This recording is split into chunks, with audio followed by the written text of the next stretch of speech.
भोंदूबाबा अशोक खरातनं नाशिक जिल्ह्यातल्या अनेक शेतकऱ्यांना फसवलं आणि त्यांच्या जमिनी हडप केल्याचं प्रकरण जे आहे ते आता समोर येत आहे। भोंदूबाबा अशोक खरातच्या तपासामध्ये आता पोलिसांना दररोज धक्कादायक माहिती समोर येते। दरम्यान आपल्यासोबत विलास जाधव आहेत, ज्यांचा असा दावा आहे की त्यांनी घेतलेली जमीन ही भोंदूबाबा अशोक खरातनं हडपली आणि एवढंच नाही तर त्यांच्या भावाच्या मृत्यूला देखील कॅप्टन खरातच जबाबदार आहेत। अशा पद्धतीचा तक्रार अर्ज जो आहे तो यांचे भाऊ कैलास जाधव यांनी त्यावेळेला पोलिसांना देखील दिला होता। आणि आपण जर या ठिकाणी बघितलं तर इथे त्यांनी अशोक कुमार एकनाथ खरात आणि कल्पना अशोक कुमार खरात यांच्या नावांचा उल्लेख देखील केलेला आहे। हे सगळं प्रकरण झाल्यानंतर पोलिसांनी मात्र यामध्ये कुठल्याही प्रकारची कारवाई केली नाही असं त्यांचं म्हणणं आहे। स्वतः विलास जाधव आपल्यासोबत आहेत। काय नेमकं प्रकरण आहे थोडक्यात सांगा। ही जागा माझ्या बंधूने घेतली 2012 साली। एकत्रित खाते असताना ही जागा आम्हाला खरेदी मारता आली नाही, कारण आम्ही जमीन मालकांना वेळोवेळी सांगायचो की आम्हाला खातेफोड करून द्या, आम्ही खरेदी मारतो, परंतु खरेदी मारली नाही। कॅप्टन खरातला ही बाब कळाली, त्यांनी परस्पर ह्या जमीन मालकांना उचलून आणि खरेदी मारून घेतली। आणि ज्या टायमाला माझ्या बंधूनं त्यांचा काही विचारणा केली असता माझ्या भावाला त्यांनी सांगितलं का तुम्ही कोर्टात जा, तुम्ही कोर्टाकडून न्याय मागा। तर भावाने कोर्टात पण अर्ज दाखल केला, कोर्टातून केस लढले। 19/12/2022ला स्टे येणार होता, परंतु 17 डिसेंबर 2022ला भावाचा अपघाती निधन झाला। तो अपघात नसून घातपात असल्याचा आमचा संशय, अशी आम्ही फिर्याद देखील दिलेली आहे अंबड पोलीस स्टेशनला।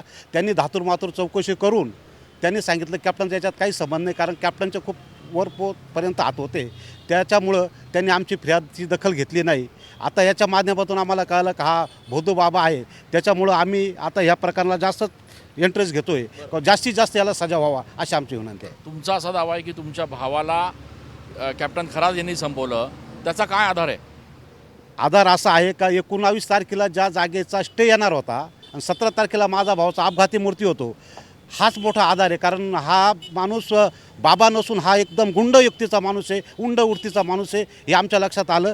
त्याला जास्तीत जास्त कडक शासन झाले पाहिजे, याची सखोल चौकशी झाली पाहिजे। याच्यामध्ये जो गाडी चालक आहे नागेश जाधव म्हणून, त्याची पण चौकशी व्हायला पाहिजे। जर त्याची चौकशी झाली तर 100% हा आरोपी आहे ते संपूर्ण सिद्ध होईल। कसा झाला होता मृत्यू भावाचा तुमच्या? भावाचा मृत्यू जेव्हा वरती याच्या पुलावर असताना ॲक्सिडेंट झाला, परंतु पुलावरून असताना अशी पहिली केस आहे का तो पुलावरून खाली पडला आहे, 300-400 फूट खाली पडला। वरचा मार तर होता का नाही, पण खाली जास्त त्याचा मार लागला, त्याच्यामुळे त्याच्या जागीच त्यांचा गतप्राण झालेले आहेत। बरं, म्हणजे तुम्ही त्यावेळेला जी तक्रार दिली होती त्याबाबत कुठली कारवाई झाली नाही, नेमकं तुम्हाला त्यावेळेला पोलिसांनी काय सांगितलं? पोलिसांनी सांगितलं आम्ही चौकशी केलेली आहे, याच्यामध्ये कॅप्टन खरातचा कुठं संमत दिसत नाही आहे। तर आम्ही म्हणलो तुम्ही कॅप्टन खरातची चौकशी करण्यापेक्षा ड्रायव्हरची चौकशी करा। तर त्या ड्रायव्हरनं पण अटकपूर्व जामीन केला।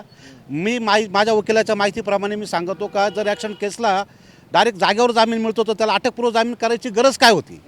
त्याच्यामुळे अजून आमचा संशय वाढवला की त्याने अटकपूर्व जामीन केला, म्हणजे शक्यतो या कॅप्टन खरात याच्यामध्ये 99% हात आहे। पण आता या संदर्भातले कागदपत्र किंवा तक्रार तुम्ही परत पोलिसांना देणार आहात का?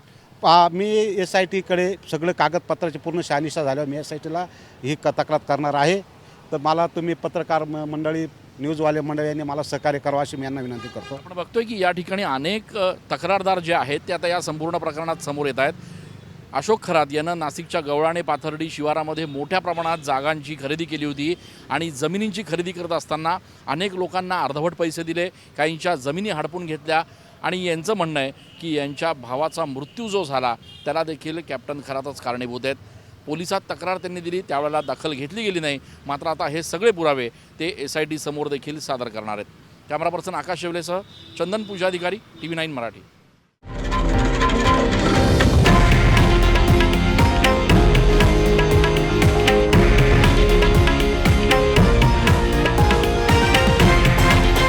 हे आहे देशातील नंबर 1 न्यूज नेटवर्क आणि आपण पाहत आहात TV9 मराठी, एकमेव।